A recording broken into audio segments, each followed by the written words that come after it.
Indeed, I don't think there's any doubt that individualism isn't emphasised in Western societies these days, but it seems to be the only thing we value. There isn't any effort, especially in our education system, to encourage a sense of community, civic responsibility, and indeed a spiritual guidance that may or may not be religious. I mean, well, in the absence of religion, as we've seen, what steps in is things like identity politics and the environment.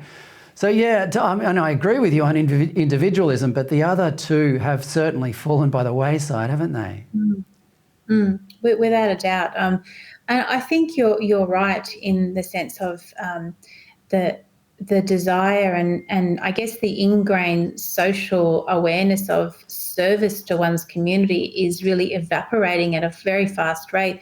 Certainly across my community in Western Sydney, I speak with a lot of volunteers, mostly in sports groups, football, netball, cricket, you name it.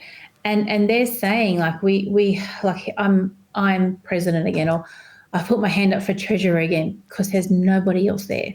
And they're just saying this over and over and over again, that the lack of serving and giving of yourself to your fellow community is really falling away. And that's a huge concern. And for my husband and I, we have strongly encouraged our daughter to participate in the Duke of Edinburgh program, which runs at her school. And that has a fundamental tenet, which is about community service.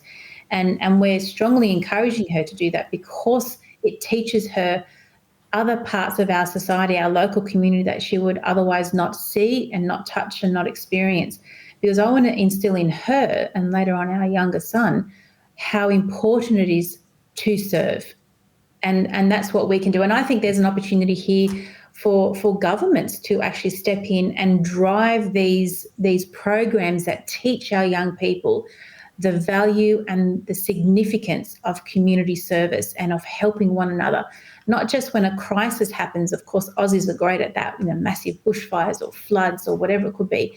We're great at seeing a crisis, but that consistent, regular, ongoing service to help support communities, it needs to really be raised in profile and driven by leaders within our community. Well, speaking of leaders, you've thrown your hat in the ring for the deputy leadership of the Liberal Party in New South Wales, which I think a lot of true Conservatives will be very encouraged by. What are the odds of you winning that position and how will you shape the party?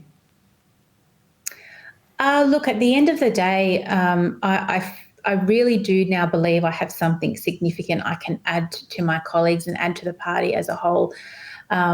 I think, if I'm being honest, I really just only had a view of serving my community, and that was, I guess, as far as my vision went.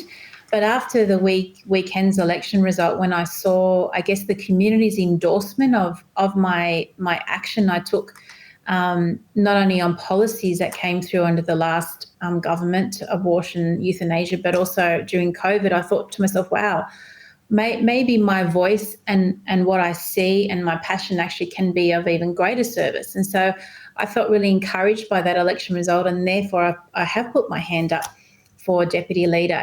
But at the end of the day, it's up to my colleagues in the party room as to who they vote for leader and deputy leader. And so while I'm doing, the phone calls and checking in on people, even my colleagues who haven't won their seat, I'm checking in on them as well. I'll leave it to the party room to decide who they want to lead them.